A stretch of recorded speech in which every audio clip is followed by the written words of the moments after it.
And to other stories, 25 years ago, the acclaimed winner of June the 12th, 1993 election was served that controversial cup of tea, and that changed the course of history. Moshood Abiola died on this day in 1998, and as Nigerians waited endlessly to see the end of the tragic incident, which started in 1993 after the annulment of the election regarded as the freest and fairest in the history of the country. MKO Abiola died barely 1 month after the death of General Sani Abacha, and some reports speculated that he was due to be released from detention the next day. 25 years after, activists believe the best way President Bola Tinubu can honor MKO is to work to realize his vision for Nigeria. Chief MKO Abiola was awarded the National Honor Grand Commander of the Order of the Federal Republic posthumously on the 6th of June 2018 by President Muhammadu Buhari.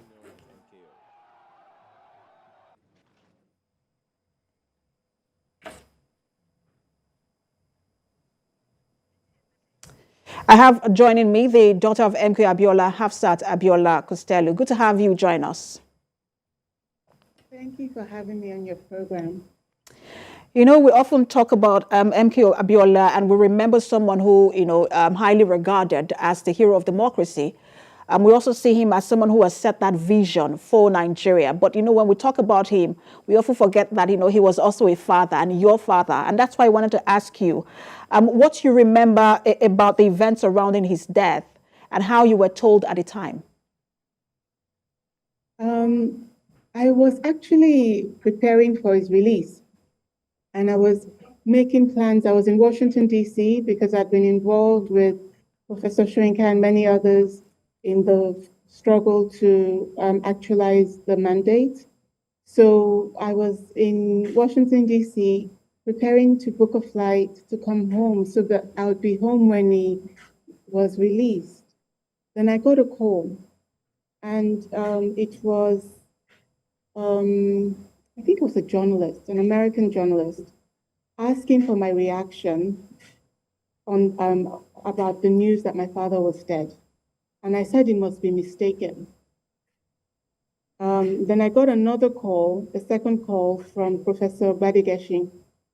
He was part of the movement. He was one of the leaders of the Yoruba associations that were organizing in America at the time. And he wanted to come and pick me up from work to take me home because he had also gotten the news.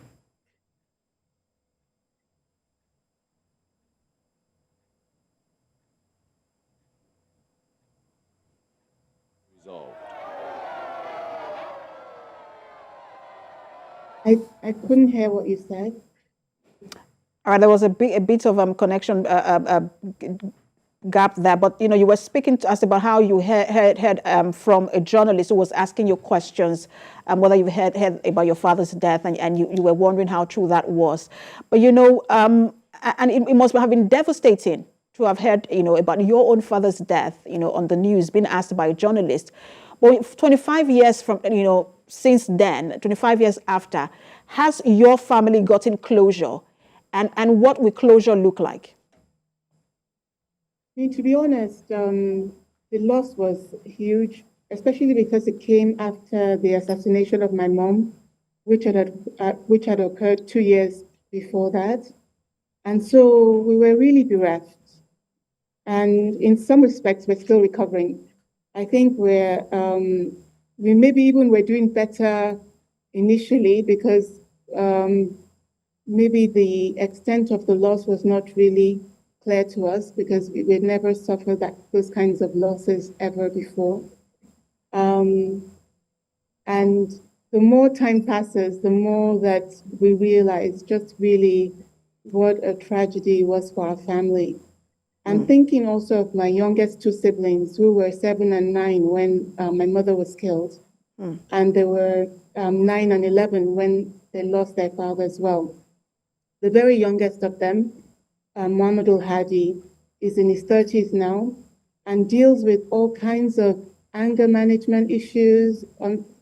We just pray for God's grace in having kept our family and that we're not in a worse situation than we are in now, but we certainly suffered such a huge loss from which I don't think you can ever really recover.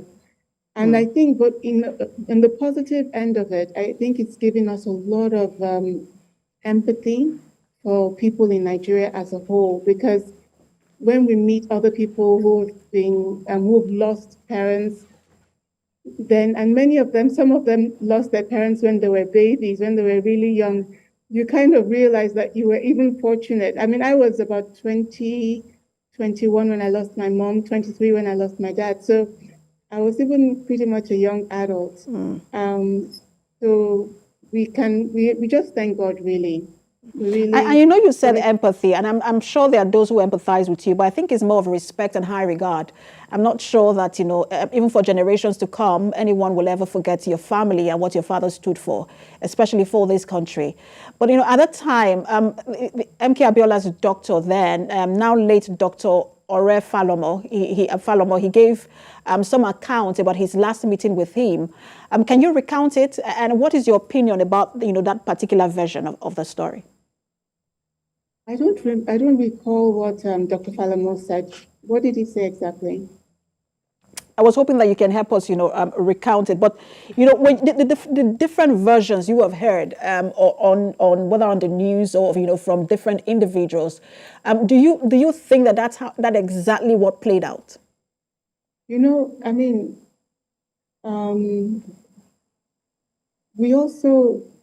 I think that what played out was that there were a series of meetings up until the day that my father's death was announced.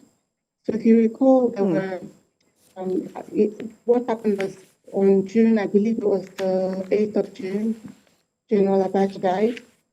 And right after that, when General Abdul Salam took over, they started releasing political prisoners.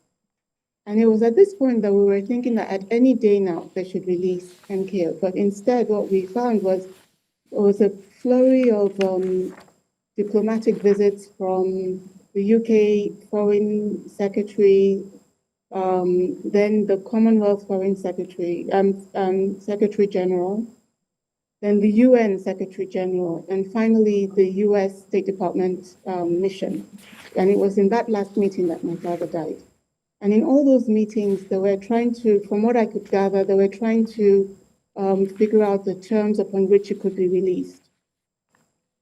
And maybe to speak more directly, they were trying to convince him to renounce his mandate so that it could be released. And till the end, he didn't do that. And we ended up with a corpse and not a human being on the 7th of July, 1998.